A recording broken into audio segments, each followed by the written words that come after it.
Positive Anime Reviews is a review show that is designed for people who aren't very picky about their anime, like me. Most anime I watch ends up in my 5 out of 5 category. My reviews are for those people who are looking for a reason to enjoy anime rather than hate on it.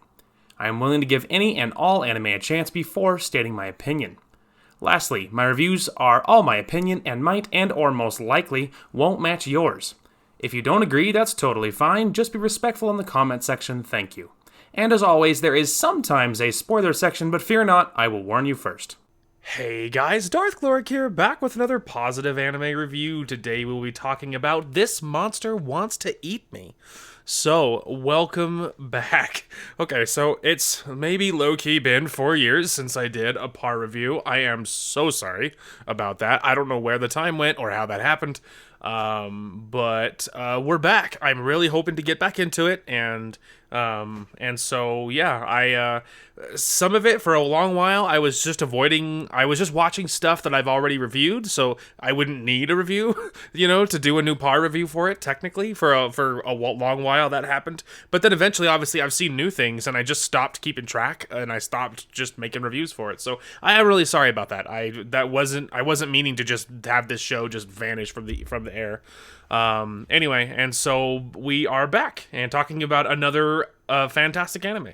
So you'll have to stick with me if I'm really rusty, I guess is my point there. I have all my old notes as far as how I used to do this, and so I'm going to try to stick with how I used to do them, but I am very rusty, so I am sorry about that. Anyway, okay, so I think if memory serves, I usually put the Japanese name in the description. I think was where I put it, is where I used to put them. So I will try to remember to do that. I will pronounce the English name, obviously, just because it's very simple. So as far as when this aired, this is from a pretty modern season. It went from October 2nd, 2025 to December of 2025. So it's from the fall 2025 season. So not very old. As I often do, I just kind of really wait until something finishes. And once it's complete, then I watch it. That's what I stick to for everything. There's only ever been one exception. I used to watch Naruto as it went up every week, but that's the only exception.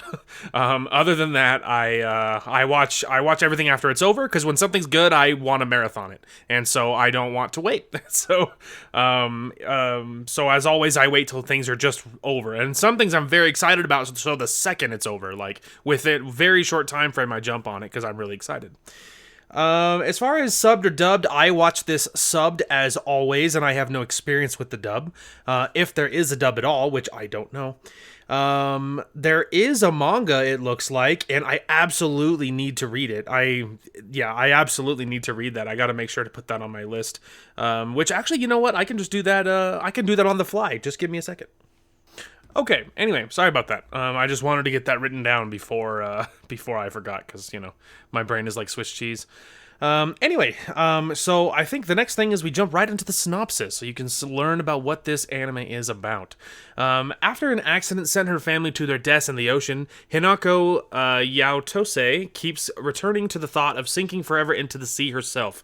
With Miko Yashiro as her only friend, Hinako manages to keep up a semi-happy facade, but whenever Miko leaves her side, she slips into despair. Everything changes one summer when she meets a mysterious girl with eyes as deep and clear as the sea, drawing Hinako in like nothing else has in a long time. During her absent-minded search for the girl, Hinako is suddenly pulled underwater by a beastly deep-sea creature, only to awaken to the presence of the girl, Shiori Omi, who takes on a monstrous form and kills Hinako's attacker. Despite this heroic act, Shiori's intentions are no different from any other monsters. She wants to eat Hinako. The following morning, Shiori walks into Hinako's class as a transfer student, and Hinako cannot help but smile. At last, someone who could fulfill her quiet wish for death has appeared before her. So, like, when I first read that synopsis initially, when I was browsing anime to watch just a couple days ago, that hit, and I was like, oh man, I have got to watch this. And then of course I saw that this was a Yuri anime, which of course is always my favorite thing, and so I was like, oh, absolutely, this is it. This is what we're watching. So I immediately started watching it, and I was freshly off of a giant Sword Art Online rewatch, so I recently rewatched all the Sword Art Onlines. and seasons, and obviously super good all the way through. Especially the early stuff, but it's all good. But anyway, and so after that, I was looking to jump into something kind of that I hadn't seen yet, and then when looking, I found this, and obviously it's super super good. So the show is not very long. It is 13 seasons. Holy cow, not very long. There's 13 episodes. It's 13 episodes, not very long. The episodes are just a normal 23 minutes, and I don't recall anything after the themes, like the ending theme song, when the ending theme songs hit. I don't recall there being anything. There was some that like they played like an ending music, but there was still like the show is still happening, and I think that happened a few times. So, but the one thing that I did see that happened to me was in the intro, because I watch on Crunchyroll, in case you're curious, and there was a few times where Crunchyroll was like, "You want to skip the recap?" And I'm like, "Yeah, I'll skip the recap." And then suddenly we're into the show, and I'm like, "What is this?" Like, I don't know what's happening. And so then I backed up and watched the quote unquote recap, and then the recap wasn't a recap; it was like new stuff. So that happened to me a couple times, so you might want to watch out for that if you watch on Crunchyroll, which I imagine a fair amount of you probably do. But anyway, but as always, my policy is to check. So just always look every time. Just assume there's something after each ending song and always look. Moving on to, let's see, I'm just like double checking my notes here. I'm so rusty. Moving on to our character list. So for characters, it's actually not very long. There's really only 3 major characters, honestly. Like there's only 3 main characters. But then any supporting characters are incredibly supporting. Like emphasis on supporting. They don't have very big roles at all. I'm just occurring to me. Did I mention a rating? Oh, rating. Oh, yeah, I do have a rating section. See, I told you I'm rusty. So it is a PG-13. There was some gore and some like kind of mildly I don't know. There was some gore, but it wasn't massively graphic or anything. There wasn't like a whole bunch of language flying around. So I would say I would definitely agree that's kind of a fairly solid PG-13. Anyway, that was for our rating section that I accidentally skipped. Anyway, but for the character list, our first main character in this, and she really is the main character, is Hinako. So Hinako, and if memory serves in editing, I usually throw the character pictures on screen as I'm talking about them just so you know who's who. But anyway, so Hinako is a very interesting character because, as the synopsis mentioned, her family died in a car accident when she was young, and ever since then she's been really just like a ghost. You know what I mean? Like she's obsessed with wanting to die and join her family, but she has stuck around because she feels like that she feels like she should. She feels like there's this promise that she should stick around even if she doesn't want to at all. And so she's often feels happier when she's around her friend Miko, which we'll talk about in a minute. But Hinako is not a very happy person anymore. And as a kid, she was, and they'll show you some flashbacks, especially later on. And as a kid, she was quite happy, but yeah, now that she's older, not so much. But yeah, I mean, as far as personality goes, she's quiet and she's very reserved, and and you often feel bad for her. Like, I always felt really bad for her. I often felt like there's so many times throughout the anime, and the farther it goes, the more you feel bad, because there was some part of me that got it. Like, for me, there was a part of me that got her desire to want to like not be around anymore, that really didn't want to be the only survivor after her family died when they were all so happy and so close, and how brutal that was, right? Like, there was a part of me that got it, but obviously a big part of me that didn't want her to die, like really wanted her to stick around, like, so I was really, like, I was torn overall. Of course I want her to survive, but I was able to sympathize with her desire to like not be around anymore. But I just felt really, really bad for her. She's quiet, she's reserved, and I thought her design was really, really good. Like, I just, like, even besides, like, all the top-notch voice acting, which almost all anime has top-notch voice acting, in my opinion, especially subbed. I am just a big subbed anime kind of guy. But there is some dubs that are good, but mostly I'm very picky on my dubs. But anyway, but subbed anime for me is all like top notch. But anyway, Hinako's a really cool character. I felt really bad for her. She's very quiet, very reserved, and just very cute. And not very outgoing, and she's just really scared to feel, very scared to get out there, very scared to do too much, like, which I can understand it in some ways quite a bit. But moving on to our next main character, and this one, she's kind of a complicated character, is Shiori. So Shiori is the monster girl. She's actually a mermaid, in case you're curious, but not like you think, oh, cute fairy tale mermaid. She's not like that. Picture like Japanese folklore mermaid, and it'll like haunt your dreams. Like it's like she's very spooky.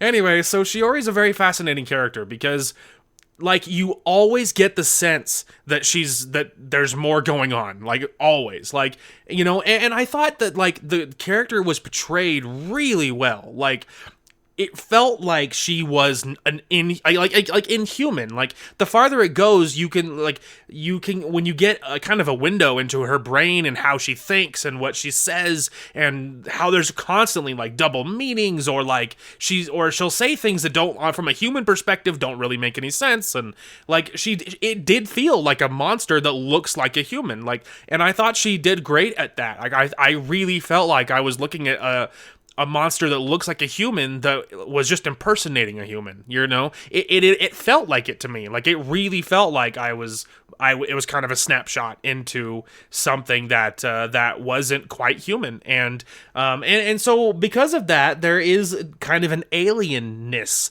to her, I don't know, to her, like, as she talks to Hinako, which is kind of like, her obsession, and that's all her world, Shiori's world is Hinako, right? And there's a lot of times where she'll say things and you're like, that's not true, don't believe that, or whatever, and, and then when her real thoughts or feelings come to light, you're like, oh, that makes sense, and some of it I think she's aware of, like as far as her desires or whatever. Some of it she's aware of, and then some of it I felt like it's definitely true, but maybe she doesn't know what the feeling means. Like she's unaware as to what the feeling means or how to identify it.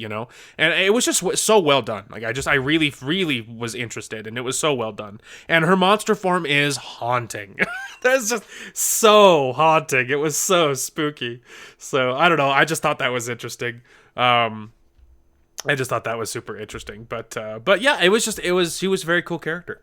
Moving on to our last main character is Miko. So Miko is incredible. So like you kind of, that's what I'll say. I expected her to be the peppy, happy best friend that's keeping her friend alive and around despite really brutal trauma. And that's it. I was not expecting a deeper character than that. And I'm not going to spoil anything, but I will tell you that there's a lot more going on with Miko than what appears. And she has a lot more going on. And I just thought she was really well done. She honestly comes in clutch a lot of times. There is quite a few times where she helps plot move forward, and she comes in and saves the day again and again and again. Now sometimes it's physically, right? Like sometimes it's like, oh yeah, I came in and physically saved you, but like a lot of the time it's like the emotional save.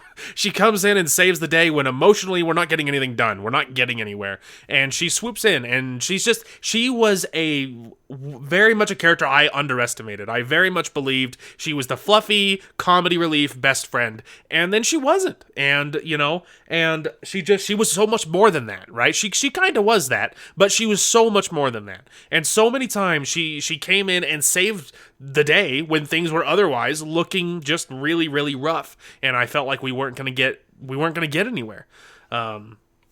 Anyway, so Miko is super, super cool. Very much appreciated her character. But that's essentially it, honestly. There's a few other little, very short side characters, but nothing that's insane. And so really, that's the three. I mean, that's what the show's about. They carry the entire show. Like, it is essentially everything, right? So the next section is favorite / most hated characters. I don't think likes often is actually the case in anime. It doesn't super apply because you're only following 3 characters, and I liked them all quite a bit. And so I didn't really have a favorite. I always obviously am partial, for me, tend to be to the dark-haired whatever, dark-haired, purple-haired characters, that tend to be more serious, right? Like, my favorite anime girl is Psycho Busujima from High School of the Dead. And so, like, it's just that archetype, anything that's kind of similar, probably up my alley. So, like, just like by looks, Shiori, I thought she was very pretty, but they're all very pretty. Like, and I have no problem with anyone. So, as often is the case, the favorite / most hated on especially character on animes that have very small character lists, it doesn't really apply. So the animation and the sound is the next section, and the anime was really pretty. It looked very, very pretty. The anime was good. The music actually was very strong. There was quite a few moments, and I was thinking it especially in the last few where lots of emotional plots happening, and it was really heavy. And it was really heavy plot, and it's just there's a lot going on. And during those times, the music was so good. It was like this deep, like orchestral, instrumental music, and it just really hit. Like, it was really good. So, top notch, I would say, animation and music. And I felt like there was something else I kind of wanted to touch on that I was thinking, hey, like, this doesn't really fit with this section, but I should mention this. But I don't know what it would have been, because I briefly was thinking that a fleeting thought when I was doing the character section, but I don't know what it would have been. So anyway, I guess that brings us to our final rating and recommendation. I'm going to give this one a 5 out of 5. Very good. This anime made no mistakes worth noting and is definitely worth a buy. So that is my advice, a solid 5 out of 5. So for me, and I'm gonna try to keep this spoiler free. It ends. Let's see. How do I phrase this? Should I call it a spoiler section? So here's what we'll do. I will stick by my 5 out of 5. If you're curious why, I'm still going to keep it mostly spoiler free, but I might mention something that some people might consider spoilery, maybe. And so we're going to have a small spoiler section that it's maybe spoiler-ish. So I'll just give everyone a second to click away. Okay, so if you're still around, now that I waited a few seconds of silence. If you're still around, the reason I didn't give it a 6 out of 5 was because the ending was a scotch ambiguous. Not horribly. It's very standard anime fare. To be honest with you, it's very standard anime fare with like there is no like I love you and kiss scene or anything. Now there was a kiss, by the way, which was awesome, by the way. Now, it was kind of the whole, like, swooping close, camera cuts away kind of kiss. They don't show nothing, except the aftermath, but that's obviously what happened. So, admittedly, that's not my favorite thing, but, like, it was a little ambiguous, and it's not like a happily ever after the ending, which the anime is not a very happily ever after anime. So, it kind of tracks, it makes sense, but it's not, it's not that kind of anime. Like, it's very heavy. There's a lot going on. And so it's very heavy. There's a lot going on. I bit my tongue. Anyway, and so the reason it didn't get a 6 out of 5 was, for me, the ending was a scotch ambiguous, and like there was big plot and big things happening, but we didn't get a solid, like, we fixed the plot, or like not like it was broken. It was just like we had resolution. There was really great resolution, and it's all good, and happily ever after coming up. It wasn't like that, and so because of that, they had to kind of do this like in the world space in anime. They had to do this kind of fix to take care of some overarching problems that it is probably a temporary fix. So because of that, it wasn't like solid happily ever after, we're all going to be Gucci resolutions. So because of that, that's why I gave it a 5, is because if it was like, I don't know, happily ever after, indefinite resolution, and everything was resolved, maybe it would have gotten bumped up to maybe my favorites list, but it was so good. It was so good. So yeah, I cannot recommend this anime enough. But yeah, that is This Monster Wants to Eat Me. Great Yuri anime. So yeah, I am sorry that it's been 4 stinking years since I put out a paw review. I don't know how that happened. I don't know how that happened. It felt like time got away from me. And it didn't feel like it was 4 years, not to me. So I am really sorry about that. But I am hoping we're going to be getting back into it. That's the hope. So I am not on my next anime because I literally just finished this anime. I finished the last 4 seasons, holy cow. The last 4 episodes in one sitting really quick, and then I just turned to my computer and I made my par review. And so So yeah, that's the thing. So and so I don't have my next anime chosen because of course I just finished this one, and I don't know what it is as always. But we have a lot of anime to catch up on, and we have a lot of anime to catch up on and a lot of progress to be made. So I am hoping to get back into making these. So that's pretty exciting. So anyway, that is going to call for this one. Thank you guys so much for watching. Hope you guys enjoyed the content today, and we will talk to you guys later. You're welcome. I would literally run through a field of glass barefoot to keep you guys safe. And if you think I'm kidding, it's only because you don't know me. I sexually identify as a shotgun. Aha! Freaking idiot. Dumb little idiot. Dumb dead little idiot. Yeah.